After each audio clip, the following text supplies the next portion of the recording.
So ani bajo apen kishma kwa dishn kash mong dodem dishkinzi bi ndonjaba padawadami ojibwe mekade kwe endel. My colonial name is Beverly Deleary, and my values and experience that I bring as a candidate for running for Ben Council is I've been on council for a number of years before. I have also about 6 years ago, I was on council and I determined at that time that I needed to go back to school to get further my education. So I obtained my BA in public administration and governance, as well as at the same time I acquired my certification in food security from Toronto Metropolitan University. And I'm currently working on my master's in public policy administration. So it's giving me a solid foundation, along with my life experience and my experience of being a counselor in the past. My values are based on the 7 grandfather teachings that we've been instilled in, and I also, for me, it's being fair and honest, right, and seeing everyone as equal. I believe our nation needs and should expect from its leaders, including how that can be achieved and why it is important, transparency, inclusion, accountability, relationship building, nationhood, healing, empowered, prosperity, trust, communication, respect, and being responsible. So when you look at those, I guess that would be kind of like the values that I try to instill as well. Being transparent with the citizens of our nation on all issues and matters so that we can all make informed decisions that impact our nation and future generations together. Being inclusive on all issues and matters that affect our nations means that each voice counts and has the right to be heard. Being accountable is looking at matters of the past, seeing how things were done and how our nation moves forward together. Relationship building is about building and reconnecting and establishing strong and healthy relationships so that our people can work together for the common good of all. People must be empowered because when they gain the ability to break free from those cycles of abuse that create dependency and uncertainty. This empowerment benefits not only their well-being, but also their children and their families. Prosperity, well, it means different things to different people. And however, once someone has the basic needs like unconditional love, safety, and a roof over their head, and nutritious food for themselves and their family, prosperity can also mean ensuring that these needs are available for future generations.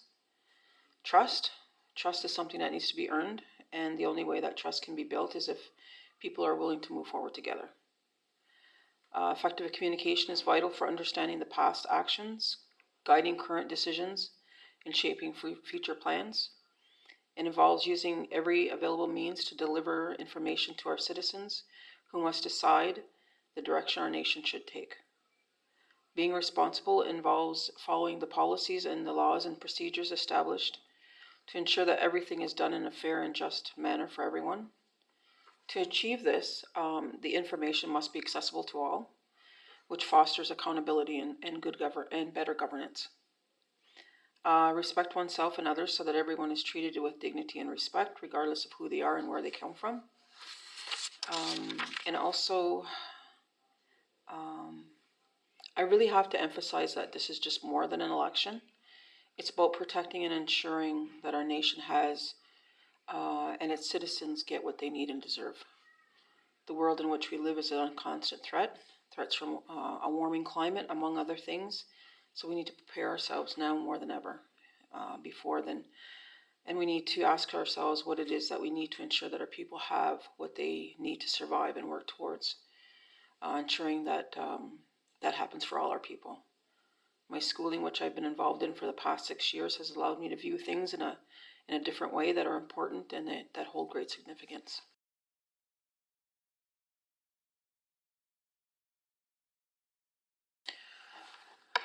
Well, for me, community inclusion it's just not based upon those that live in within the community. It's also about those citizens that are living off reserve as well. So when we're talking about inclusion, that means everyone. We need to have those. We have technology nowadays, right? That we can utilize. All modes of communication need to be used when getting the information out, so that our citizens can make those informed decisions and give us that direction, give the leadership the direction that we need to take and where we need to go as a nation together.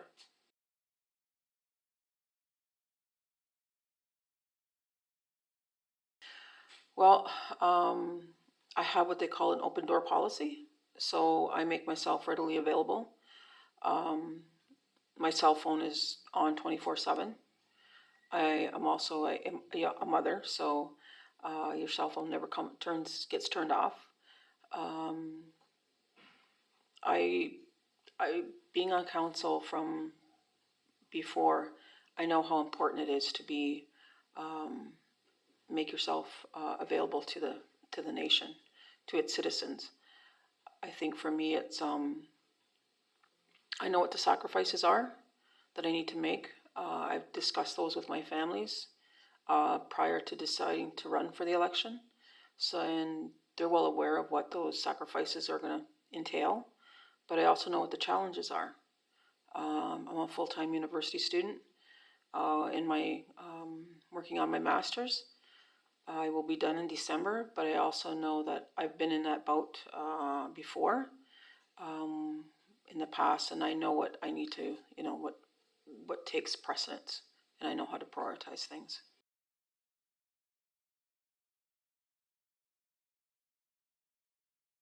Well, I talked about some of the expectations and what those mean, and for me, it's really about all of those things, right? It talks about the transparency, inclusion, accountability, relationship building, nationhood, healing, empowered, prosperity, trust and communication, respect and being responsible. And I think another good one is that they have to be a good listener, right? Because when you're talking about inclusion, it's not just hearing people what they say, but it's also how can you work together to work on those solutions together, right? And I think that's really important. I think that's with everything that's going on in the world nowadays, with the federal and provincial government and the legislation that they're trying to push through, I should say, we need to be at the forefront of that. We need to be part of those discussions prior to it going to, prior to those policies going to cabinet, right? We're not anywhere along that legislative process. We're not, First Nations people are not included in that process. Where if you're talking about nation to nation relationship, we need to be included from the get go, right? We need to set the parameters on how we should move forward.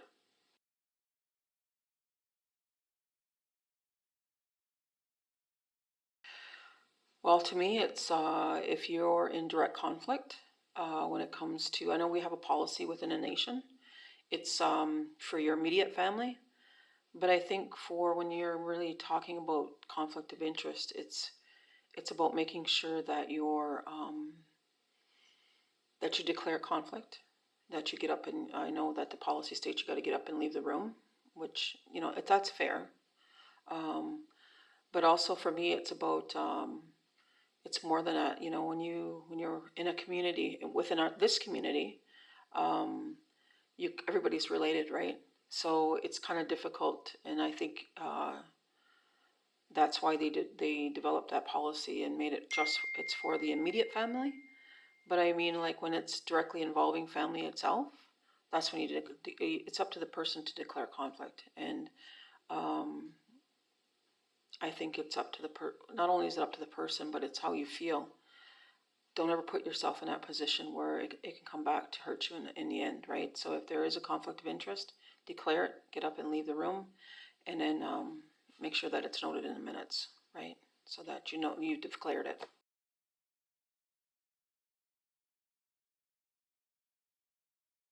It's a process that embraces a holistic approach, and in which every citizen has a role and responsibility, ensuring that our nation, Dishkanzibi, sustains its autonomy based on our values, our traditions, in a sustainable and responsible way that reflects our responsibilities as being caretakers of the land, right? And the key concept of nation building is self-governance, cultural revitalization, self-determination development, addressing a colonization, sovereignty, strategic decision-making, and leadership.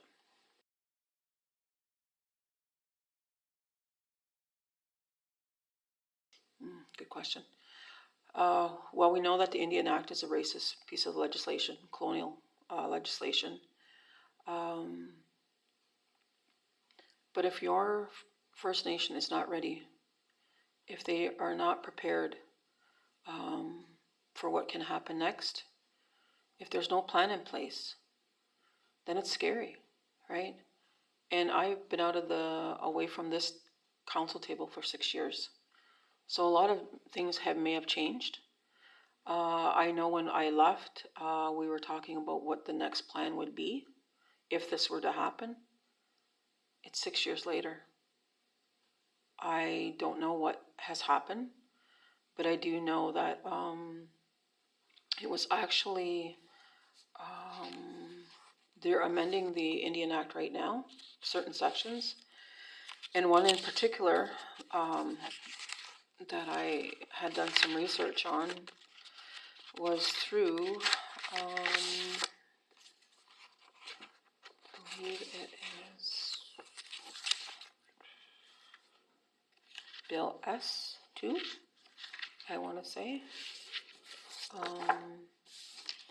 And I think that in itself, we have to be very cautious of, because in the schooling that I'm in right now, it's a program which is designed for people who are looking at being hired in the as federal servants. And I have to be honest with you, being in that program as an Indigenous person, it's almost like you can see how they program people to think. A lot of the classmates that I am in the program with, when we were first told about the program during our orientation session, we were told that there was like 300 students, 300 applicants for the program, but unfortunately they were only selecting 33 students out of the 300. So yeah, we had to consider ourselves lucky to be in that program.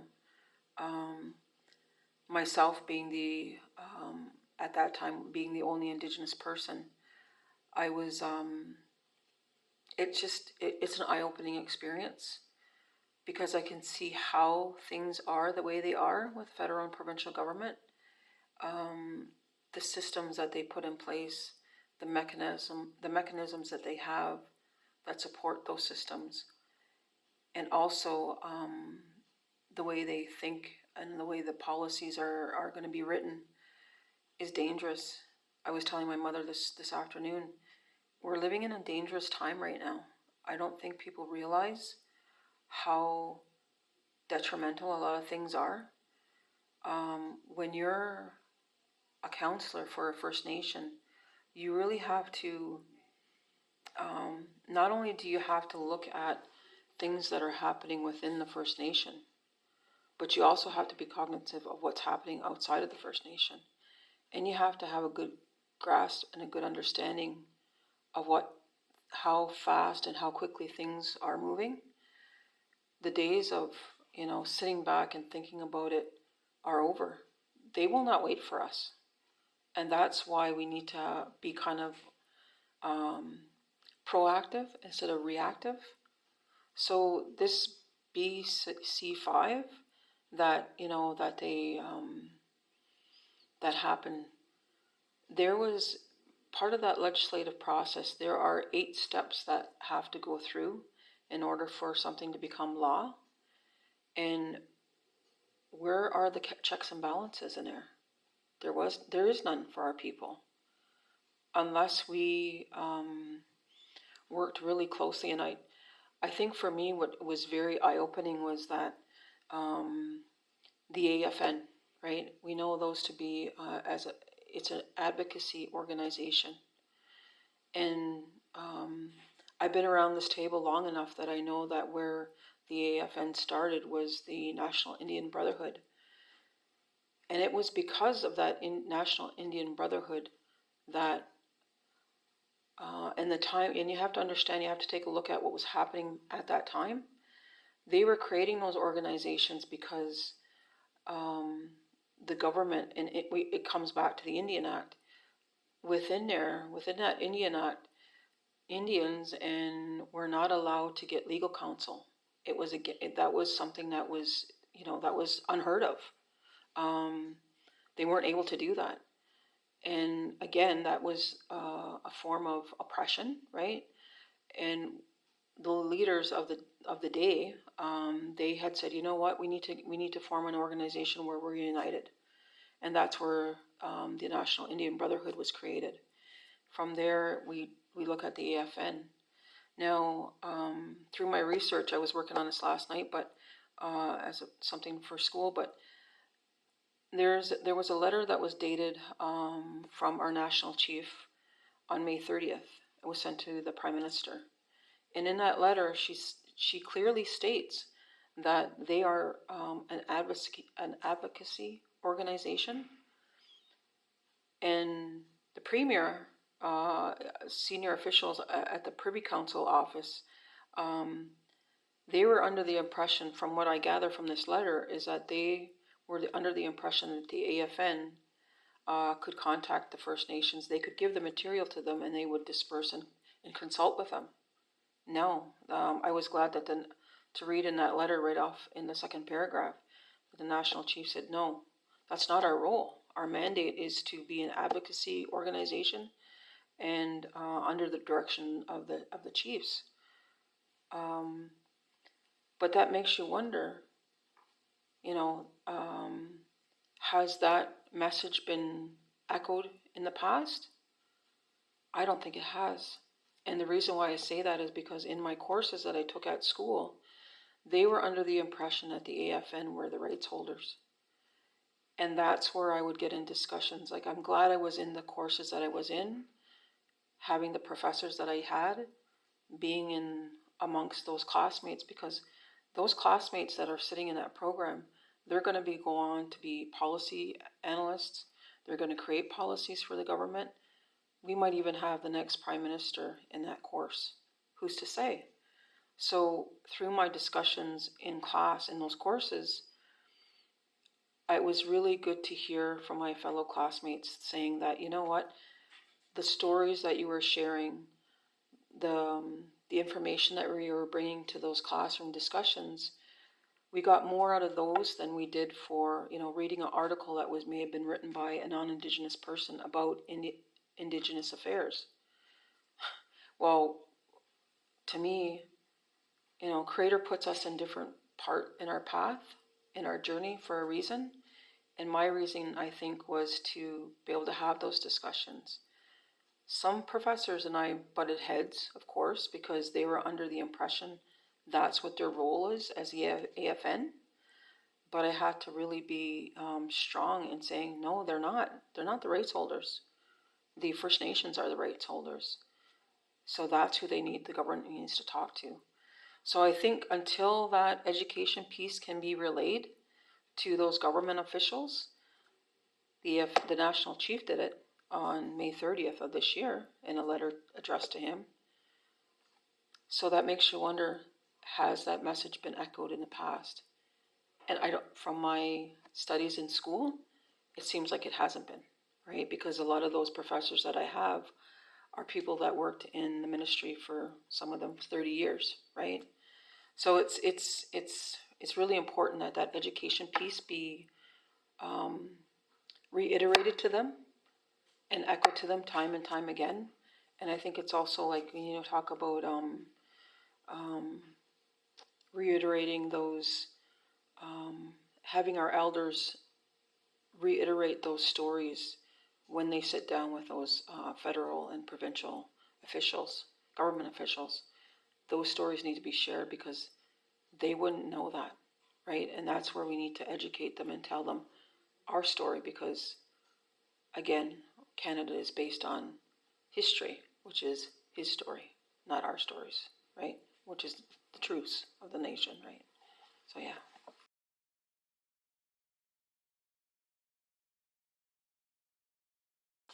So, for me, it's the ideas that I have for community sustainable development is that, again, we're at a time where it's a uncertain and difficult economic times. We see it everywhere. For example, groceries. Those are getting expensive. A lot of people can't afford that. I think I draw most of my lessons from is I was on council when COVID-19 hit, and being on council, we had a hard time figuring out how we're going to feed our people, just in our community alone. Not to mention those living off reserve, right? So how do we do that for our people, right? What does that look like? It was an eye-opening experience because, and at the time that was going on, because we didn't have a grocery store in our community, we weren't seen as a priority. So when there had those food distributors come down to bring the food, we were only getting pretty much every leftovers. All the grocery stores in all the cities and towns who had grocery stores were getting first dibs on what was going to be in their stores. Like I said, we were getting pretty much the bottom end of everything because everything was going so quickly. We all know, look at the lineups that were at the grocery stores, right? So when the food distributors would come down, a lot of the food that was in those trucks, to be honest with you, they were food that I wouldn't even serve my family. When you have 85% of your population have chronic illnesses and diseases, such as diabetes, the food that we were getting was stuff that our people couldn't eat, right? And I talked to the council secretary at the time, Candace Stockstater, and I told her, I said, listen, we got to get something in here because this is not right. We can't give this to our people. But at the time, that's all we could get, right? We didn't want our people going out to the grocery stores because we didn't know what COVID-19, like what was happening. We could only go by what we were seeing on TV, in the news and stuff, right? So it was a very scary time. This is before they had the vaccine, right? But anyway, I think for me it was that experience, and it was just by chance. Again, Creator puts us in positions where we need to be, right? I took my first food security course, and that changed my whole, I think it changed my life. It was a life-altering experience. I had an amazing professor, and he was just a wealth of knowledge, and that one course led to a few other courses, and next thing you know, he said, you know what, you have enough if you want to take a few more to get your certification in food security. And I thought, you know what, it goes right along with my program, so why not? Two birds with two stones, right? So I was very fortunate that that opportunity came up because it not only taught me to look at things on how to take a situation such as a nation. They did it on a community level, but if you look at it on a nation level, you can evaluate the research and evaluate and assess how severe we are in our community. Offhand, I know because I see that every day in the community. But if we need that data, right? If we need that data to support us in saying that we need this or that, we don't have that data.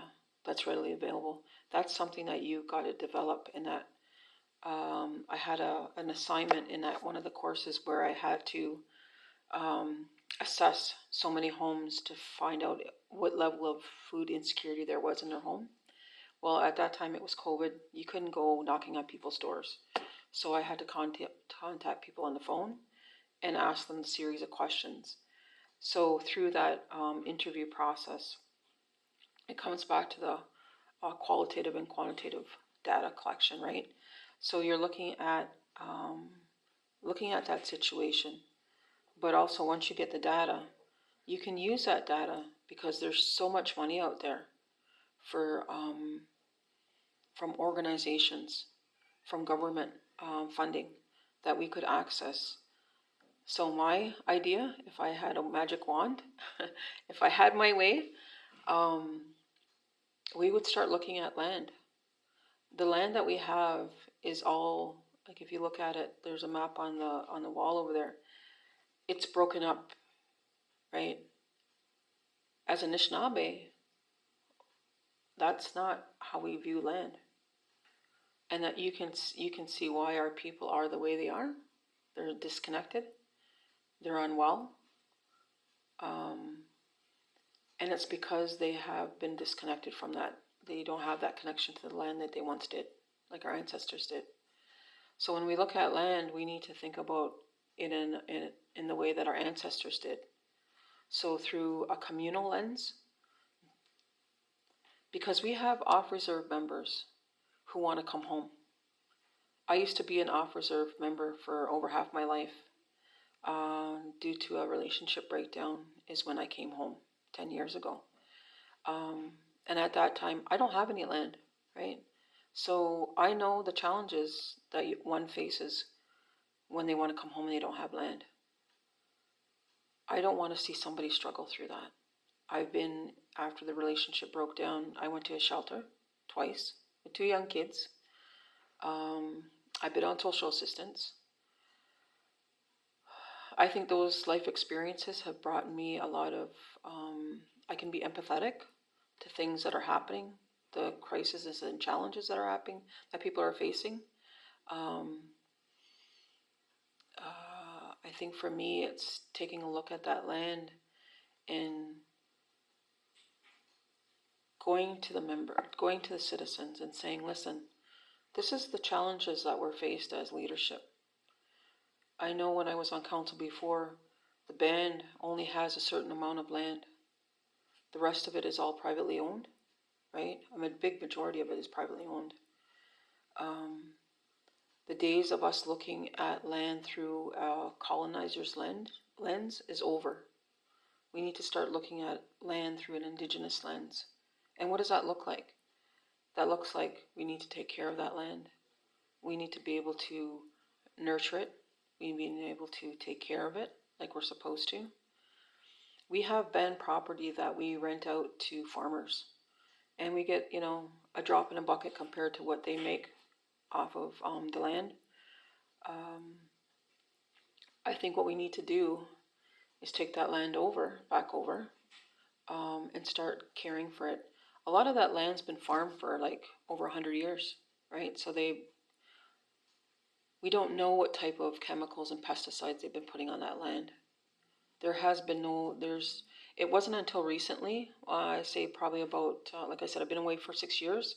So it's been 6 or 7 years, maybe a little bit longer, when we start saying, listen,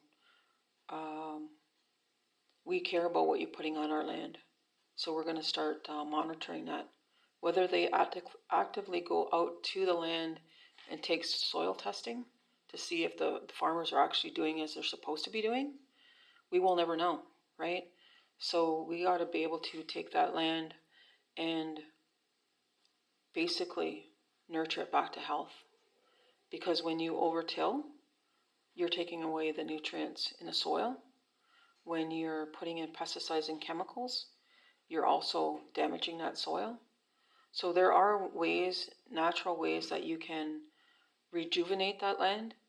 And for an example, sunflowers. As simple as sunflowers, you'll see it sometimes on off reserve. You'll see like a field of sunflowers. Well, a lot of the farmers back then, they know that those sunflowers, they take the bad stuff out of the chemical, or the bad stuff out of the soil, and they put the good stuff back in. That needs to happen for a number of years. But in the meantime, while that's happening, why can't we do greenhouses, right? There's greenhouses now that you can do, grow things year round, like in the winter. We need to get back to those root cellars. We need to get back to doing things in a sustainable way. If we start doing that, giving that back to the people working on that land. I know that's a challenge that we have in our community. Like, we have a community garden out there, and it takes a lot for a lot of people to take care of it, and sometimes it doesn't get taken care of, unfortunately. That's no fault of anybody's, but it's hot. Like, it's days like today where it's too hot to be outside, right? But there are ways nowadays that you can farm land without having people going out there taking the weeds out. It's just being creative, right? And I think my schooling with food security, those kind of systems and those kinds of things can be put in place in our community. I was told by my professor, being the first Indigenous person in that program with that type of certification from the university is a huge honor. I can't wait to work with First Nations and get them and work with them so that they can address their food insecurity in our communities, right? I think that it's important because the days of our children and our people going to bed hungry are over. There's no reason that they should continue to do that anymore.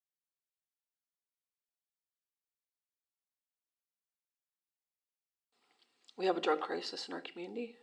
I know a lot of people that are good people that are on hardcore drugs. I know what it's doing to our community. I used to work in child welfare. I was a portfolio counselor for a child welfare file. We had to meet with CS, the supervisors of CS. We had to do a file audit at the time. We had to look at case-by-case basis.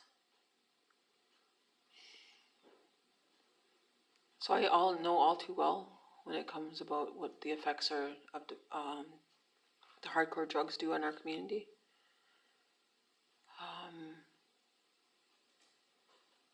To me, it should never have gotten to this point. We need to take a firm stance on how to get those drugs out of our community and keep them out. I notice other communities have their leadership has given people ultimatums, last warnings. You want to sell these drugs in our community, you're going to suffer those consequences, right? That's what kind of stance we need to take. But unfortunately, a lot of those drug dealers who make those drugs in our community have family and friends on leadership, right? To me, it doesn't matter who you are, where you come from. Look what you're doing to our families. And most importantly, look what you're doing to our kids. They're the ones that are suffering.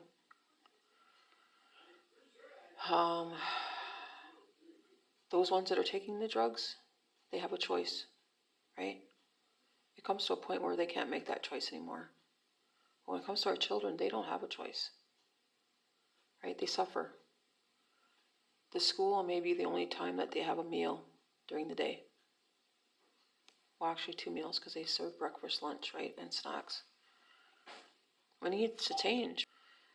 I met with government officials, and I got to say that they're open to having those communication, to having those discussions about, solvent abuse, which was the mandate of the organization back then when it started.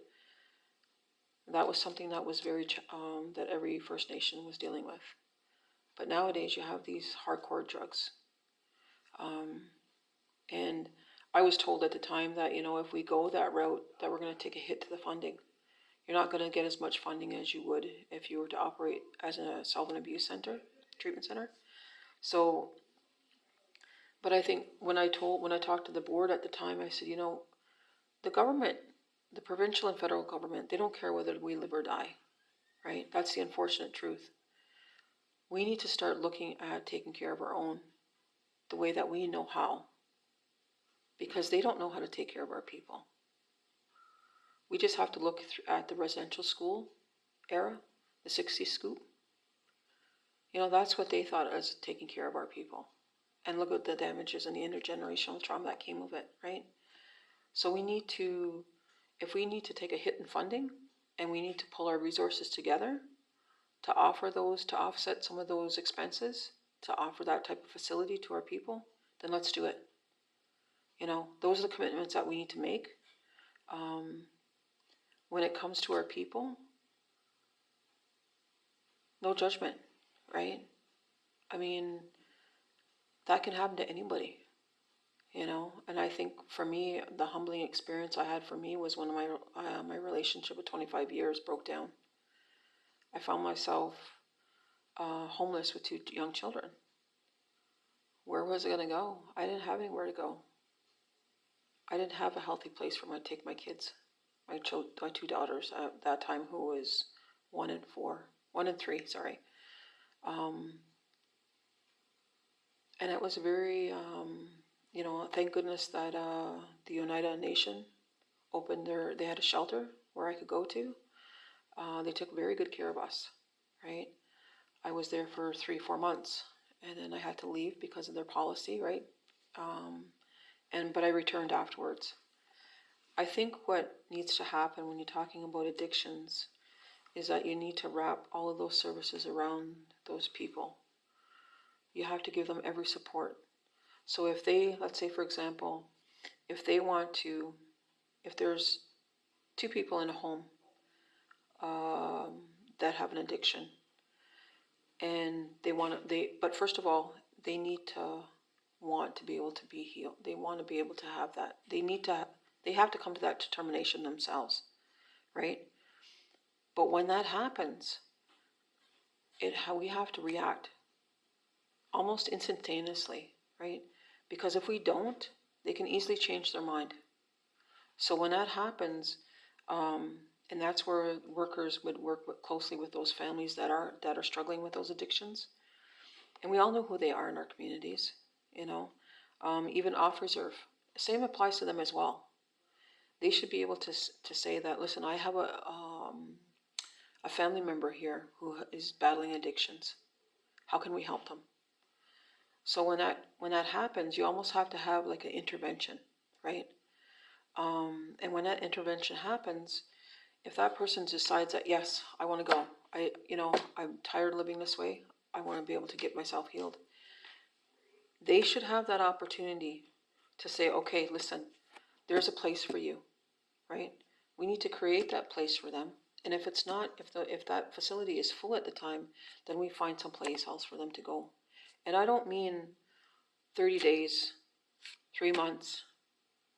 It's forever how long they need to get over it. Because what I found when working with addictions is that it's the problem behind the addiction that you need to take care of, right?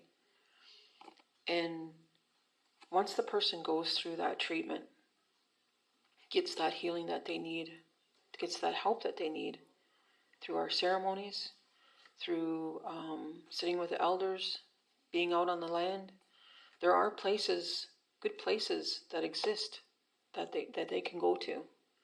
There's a place in 6 Nations. There's a place way in Wiki, right? There are other places as well that are newly coming about, which I'm glad to see, right?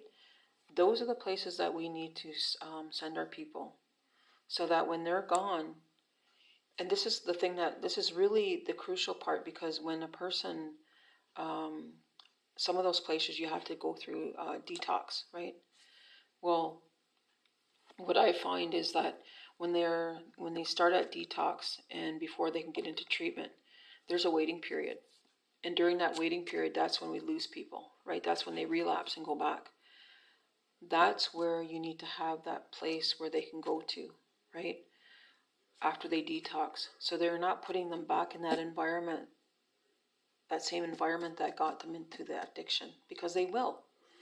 So in order to do that, have that place for them to go while they're waiting for treatment, right? And I think it's crucial to say that, you know what? So let's say, for example, if I had the addiction and I wanted to say, I want to get healed, I want to do this for my family, then you say, okay, I will go to this place, I will go through detox, then I will get the treatment. But just wait a minute, I have 2 children that I'm worried about. How can I go and leave them and go get healing for myself? And how can I focus on healing for myself when I have to worry about my children? That's where the community comes in, right? You have those homes within your community, within your nation, that will take those children in, right? And it's important because those children will also need healing and counseling, right? So once those children get the healing that they need,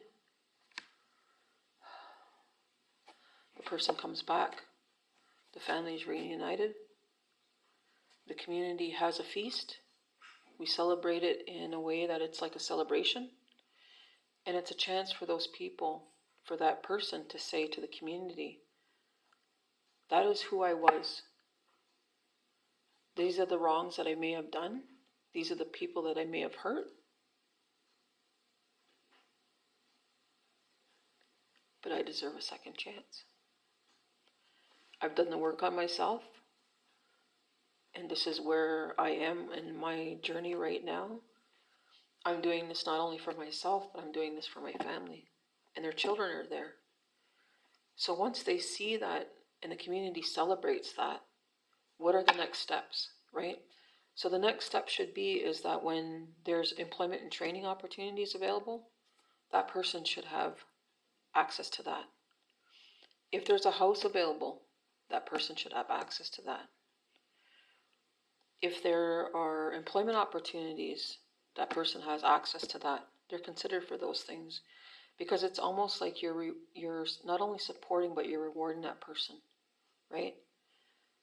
Once one person sees that, hey, so-and-so is doing really well since they got back.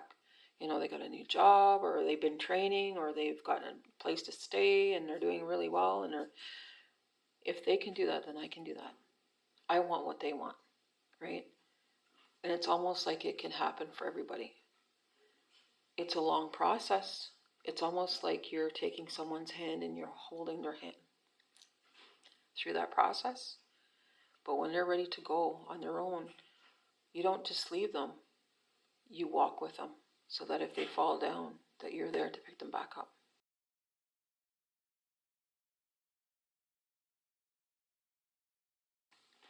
Again, just emphasizing how important this election is.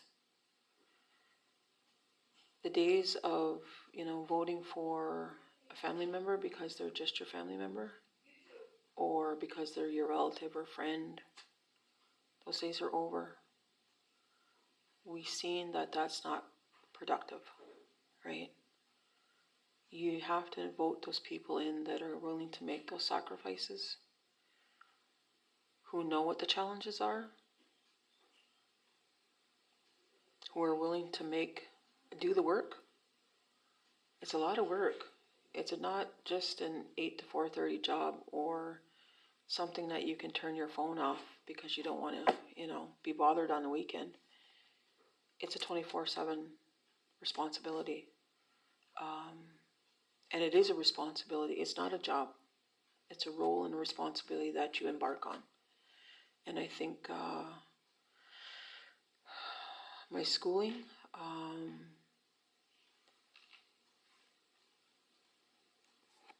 my BA, the way I was brought up, because my dad was chief for a number of years for our First Nation. So I grew up in that political realm I attended those meetings, rallies, demonstrations since I was very small. My children did as well, because I've been on council for over 20-something years. He was the one that guided me. He's no longer here either. So I know how it is to lose your father. And I'm very thankful and grateful to the Creator for allowing me to pick him as my father. Because in our way, that's how we understand things, right? It was from being around him and learning from him and seeing him at those different council fires and at those meetings that I developed this passion of helping our people. I consider myself a helper to the people.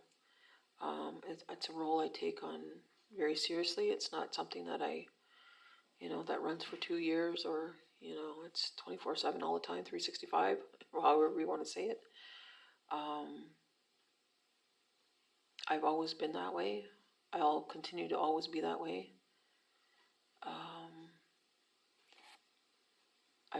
I was fortunate to sit with the elders at those meetings way back when. You could hear in their voices the concerns that they were having, the discussions that were taking place back then.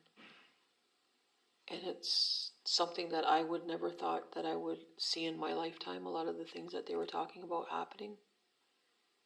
I'm 54 years old. It's dangerous times for our people. And having that understanding and that life experience and walking in that world, that Indigenous worldview, but also the schooling that I have through my BA and my master's in public administration and policy development administration, has given me the ability to be able to walk in two worlds. And finding that balance, knowing who I am as Anishinaabe, I'm able to do that better than I have done before. And I'm thankful for those experiences, because it makes me realize how important things are. How we need to work more closely, more than ever before. And there's no such thing as on reserve and off reserve. That separation has to be erased, because the decisions that our nation faces affects everyone, including those future generations. And so I can't emphasize that enough. So when you're voting in this election, really vote with those things in mind, because it's important. It's so vitally important, more so than ever,